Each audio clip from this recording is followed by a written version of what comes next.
Hey, so what was it like just being back out here in the Woody Hayes Athletic Center throwing today? It's pretty cool. Bring up a lot of old memories, and lucky enough to see some of these guys running around who I admired for the last couple of years playing for the Buckeyes. How did this come together for you to come back and throw today? I just kind of asked, still out there looking for a shot, and I thought it was a great opportunity having pretty much I guarantee all 32 teams out here represent or somewhat of a representative of these teams to come watch these guys. So hopefully snuck in there and they see me as well. How do you feel like you showed your stuff today? It could have been better. I like how Coach Day did it, threw a curveball in there to see how guys adjusted on the run with different routes and different things like that. So that was pretty cool. But overall, I think it's okay. What's kind of your training been like the last couple of years, since you last played?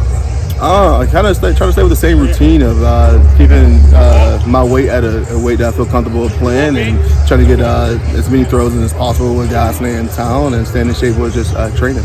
One of the things that's so important to you now is your work with NIL and your work with that group, and I'm wondering how, when you get back here on campus and you're throwing the ball, this credibility, instant that these guys see that you're bringing to the business side of all this. How do you try to do your best to manage that and get guys to understand what you're doing? Yeah, it's a thin line because I represent some of these guys in the locker room, and a lot of these guys, it's kind of heartbreaking when they say, "Oh man, I remember watching you play when I was in middle school." That was just like, yeah. But I think it adds to the credibility because I know these guys went through, and then trying to fight for them to have a smoother, life and college experience here with the NIL world. And walk me through that. Like, how do you want that to mature? Obviously, there's money available to them and there's opportunities, but what else do you want them to know? I just want them to grow in what the foundation when we were doing. We're giving these guys a chance to get involved with the community as far as with charity outreach and things like that. Because a lot of these guys are passionate about it already. A guy like Harry Miller, a guy like Ferris Johnson already have their own foundation and things like that. So bringing more awareness and shedding light on that, and just giving the people opportunity to see these guys as more than just athletes, guys and girls eventually, as more than athletes. Thanks, Ben. Do you guys already have charities lined up that athletes are going to work with? Yes. So right now there's the Buckeye Cruise from Cancer, my charity, my fund with the James, and then a few more in the works. So our goal is to have a solid 10 to 12 with day we launch. So to give guys the opportunity to pick between a huge background of different charities. Not going to force anyone to do anything they want to do or don't feel passionate about.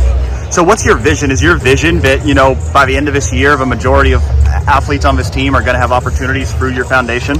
I think that's a realistic ideal, but it's still in the early stages of things, and we can, have a lot of goals to get to a certain point, but I don't think we're there yet. We're just looking forward to the day we launch. Obviously, there's some crazy things going on up there with NIL right now. There was a report last week of a quarterback getting an $8 million deal. What was that quarterback? Yeah, how are you guys kind of approaching that in terms of the recruiting element that could come into this? Well, that's not our. It's not our goal, but if a potential recruit, see the things that we're doing here for the players here, I think that's going to go into recruiting itself. For example, if we are in a position where we spent, let's just say easy numbers of $1 million on the football team with players and getting involved in these different charities over this upcoming season, then that recruit can go look at that, because there's going to be public records. He can look at that and say, oh, I can be a part of that. I can be, a part of that, whatever amount of money that quarterback room got or that player just got. So I think that's going to be used as a recruiting tool in itself without intentionally using it as a recruiting tool. Right, so you're not targeting specific recruits. You're hoping they see what you're doing, and that gives them one more reason to want to come. And I think they will, because a lot of these recruits follow a lot of these guys on social media when it comes to the football and basketball team. And, some of the things that they're going to have to do is post little things about some of the things they're doing. And I think once that catch wave and, like I said, these guys are following each other, they're going to, put two and two together. Obviously, today is an opportunity for you as well, with NFL scouts out here and stuff like that. Where do you kind of stand in your professional career? Yeah, still looking to get after it. Hopefully it happens this year, but if not, I know the XFL come back next year. And if it don't happen that next year, then I'll be officially done with it. And then, but it's a thin line, because a lot of my focus right now is on the NIL world and helping the athletes of Ohio, in particular Ohio State, capitalize on their name, image, and likeness. But my dream and goal is still to play professional football. Do you think you kind of show the scouts that you still have it?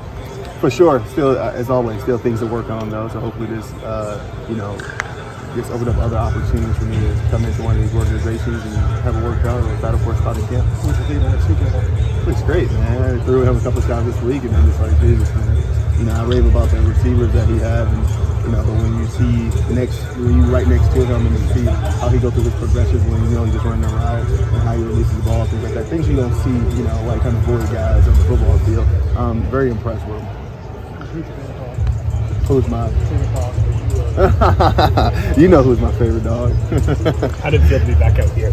It felt great. And I think it was a pretty cool up-close experience with the receivers, and then T, and then CJ, and a couple other guys who's running around and defense offensive drill. So it felt good to watch these guys. When you come back here, what are the memories like?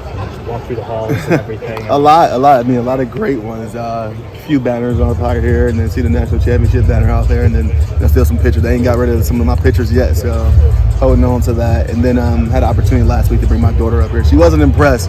She's more impressed with the game room. So yeah, but it brings a lot of great memories. You mentioned that NIL is your focus. I know you have an agency that you're a part of now. You're still training for football. How do you balance all of that?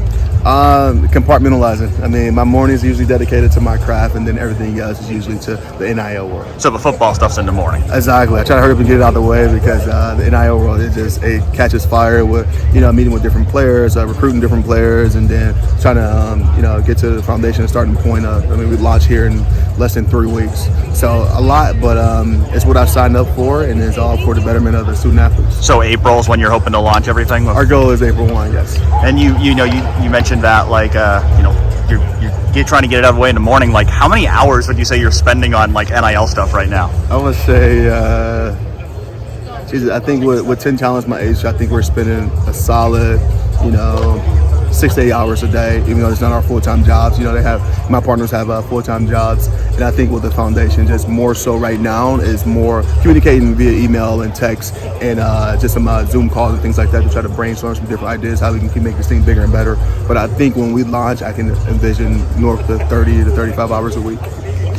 Cardale, how did the receivers that you played with at Ohio State compare to guys like Garrett and Chris? I don't know, man. They're so different. I played with some great guys: Devin, Mike, Jalen, Dontre, Curtis Samuel, Noah Brown. All these great guys, but these guys they just get ready for the NFL now. Garrett, Chris, and then the guys they still have in this room. I think.